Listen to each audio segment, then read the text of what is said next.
আসসালামু আলাইকুম, ভালো আছেন? এই তো আল্লাহ রাখছেন। আপনার বাড়ি কোন জায়গা? আমার বাড়ি তো সারা গেছে। ফারাকগল তো কোন জায়গায়? বিধানু বিদ্যানন্দ। তাহলে এটা তো মহেশপুর। এই জায়গায় কি করেন? না একটু বেশি। স্টেশনে আছেন? আচ্ছা, যাই হোক, আপনার কি ছেলে মেয়ে কয়জন? চারপুরা চার ফোলা। মেয়ে নাই? দুই মেয়ে। দুই মেয়ে। এখানে আছেন কার কার কাছে আছেন এখানে? ওই যে নুরু আছে। আচ্ছা, যাই হোক, কি দাদি কি বাচ্চা আছে? বাচ্চা আছে? ঈদের কেনাকাটা কিছু করছেন? না, কিছু করার নাই? এখানে নাই, ঈদ তো অতি সামনে বসছে প্রায়। একটা দাম কিছু কিনবেন না? খাওয়া দাম করতে কি কিনবেন? কি কি কিনবেন এদের মধ্যে? বাদ যায়। তারপর ছেলেরা কি দেয় না কিছু? দেখি কি করে।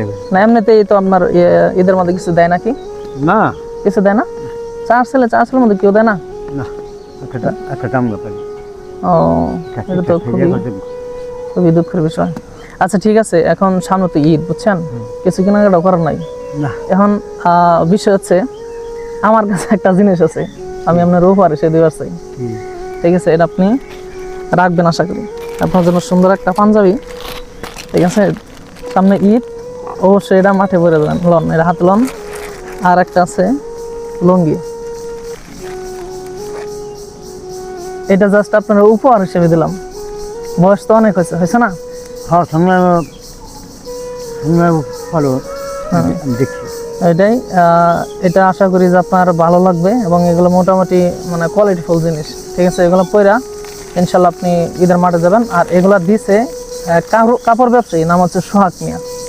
ওনার জন্য একটু দোয়া করবেন, ওনার বাবা মৃত, যাতে আল্লাহ তাআলা ওনাকে জান্নাত দোষী করেন। আপনি কি খুশি দাদা? খুশি? ওইদিকে তাকে সুন্দর করে একটা হাসি দিবেন, ক্যামেরা দিকে তাকে একটা হাসি দেন, সুন্দর করে একটা হাসি দেন।